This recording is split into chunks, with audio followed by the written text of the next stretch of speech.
Today we're going to take you guys behind the scenes and show you how we set up for our reaction videos.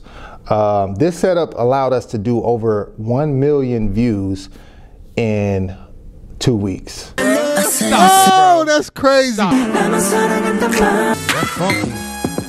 Rough in your face. I'm gonna go back and watch this immediately. Before we get started, this is a disclaimer. You don't need any of this equipment to start your YouTube channel or whatever it is you want to do production wise. Keep in mind that we're a professional video production company, and these are the things that we've accumulated over years. I'm a firm believer in using what you have, starting with what you have now today. If that's just a cell phone, then just use a cell phone. If you don't have lighting, use natural lighting. If you don't have sound, use the microphone from your camera. When it comes to pursuing whatever it is you believe in, there's never a right time. The right time doesn't exist. The right time is always now. Start now, and I hope this inspires you to start. So I love the art of filmmaking, and when we started doing reaction videos, I kind of wanted to implement some of the basics I learned while I was studying film and shooting film for all of these years. So rather than just putting one camera and, you know, just kind of playing the audio out loud, I wanted to make sure we had lighting. I wanted to make sure the sound was on point, and I wanted to make sure we had 2 angles that kind of showed a little bit of our setting and background in a cinematic way. The main camera we use is the Panasonic GH5, and that's what Larry's holding in his hand right now. We have a second angle, the Canon 5D Mark III, which is a loaner from a friend that has an 85mm lens on there, and that's the one that gives us the cool shot of Larry sitting by the fish tank. So this is the Behringer USB mixer. It has one of these, it's called a printer cable. It goes in the back of here, and then I connect it to my laptop and import this into OBS. And this one has 4 mic inputs, and we can control the levels here with these knobs. We could even add effects to our voices, make them sound cleaner.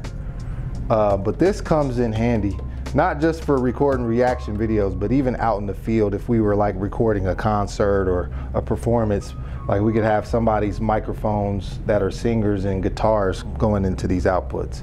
So this is very handy and not too expensive. Woo! These are the microphones that you actually see us holding during our YouTube reaction videos.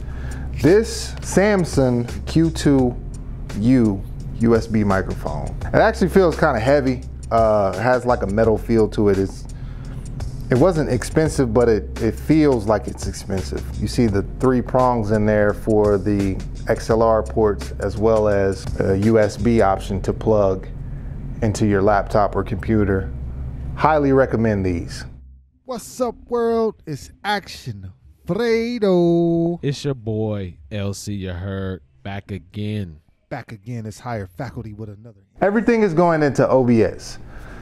When we started, we had no clue how to use OBS.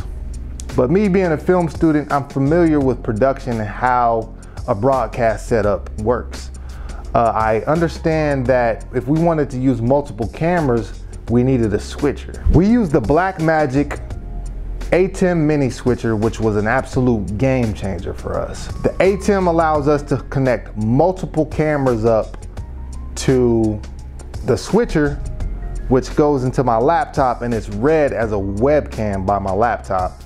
And it's really up to 4 cameras connected professionally. What I like to do is take some of this gaff tape and tape it down, tape these HDMI cords down so we don't have any accidents on set. All it takes is a slight bump for this to fall off of the table, but. And that's happened before. And it actually happened, so. Gaff tape is used on film sets, live concerts, like if they got a bunch of cables running, they'll gaff tape everything. So it's good to have some gaff tape on that. All right, guys, I'm here sitting at our setup that we use to record our reaction videos. Earlier, I mentioned the mix. The mix is the audio from these microphones, the audio from YouTube, the both camera angles. It all comes together in this software called OBS. Here, I'm going to show you guys a little bit about OBS. All right, so OBS looks complicated and scary, but it took us about 4 or 5 hours between getting all of the stuff connected and set up to actually figure out how to use OBS, and it's quite simple. Each setup is called a scene. So in this scene, I have several different sources. So after you create a scene, this one's called YouTube because I'm creating a YouTube video. I add each source that I'm using, which is this microphone, as you see here. I also have the ATEM mini switcher, which is providing the camera, and the display capture, which is the capturing of my laptop display. So all of those come together in OBS. I hit the record button and I have a final video recorded and edited as an output. This is kind of a brief overview of how we do things, but overall, if you guys want to see more, subscribe to our YouTube channel. We'll have more in-depth reviews coming in the future. And shout out to all of the subscribers, man, all of the people who jumped in our Discord. Yes, we're just building a community of like-minded people that love good music, love life, and all of that, man. That's right. One key element in growing our channel so fast was based on the interaction with our fans.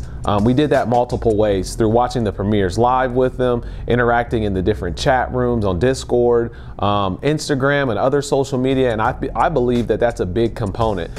Especially through Discord, we've seen interaction amongst each other. So it's not just me and Action Fredo, but the other super fans in there, you know, building relationships. So that is key. Make sure that you engage with your followers. You don't just want to post and then not engage and get their feedback and different types of things like that. First few videos, we just kind of were testing out our setup. We didn't play around with any lighting. We just wanted to get one done and see if it turned out cool and see if we even got any response at all.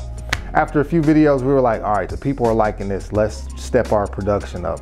We added lighting. Okay, this is a newer ring light. You can find these on Amazon. Links to everything we're talking about will be in the description, by the way. This is nice because it provides a soft, even light on our face. And this is kind of the main light that lights up our face when you see us reacting. We also have 2 soft boxes, which is a part of a softbox lighting kit. Ours is by Westcott, but you can find these cheap on Amazon. And I actually went and bought bulbs. I had them so long, the bulbs broke. The original bulbs that it came with broke. I went to Lowe's and got some cheaper bulbs, and that's what we use. We also just throw some color gels on top of them. Also loaded the intro and the outro, slapped our Instagram logos at the top, and we get a final product once we're done reacting. The video is already edited. I'm switching live in between camera angles. I understand that the mix is good and sounds good because we do test runs beforehand. And then when the final video is done, there's no editing, which in turn allows us to do 5 videos a day. So that's a little bit of our secret sauce and setup and how we're able to do high quality reactions at a high rate. If you found any of this information useful, go ahead and hit that like button, hit that subscribe button, share with a friend, and most definitely check out our reaction videos. My name is Action Fredo here at Higher Faculty. Thank you. And when you come up, stay down. You heard?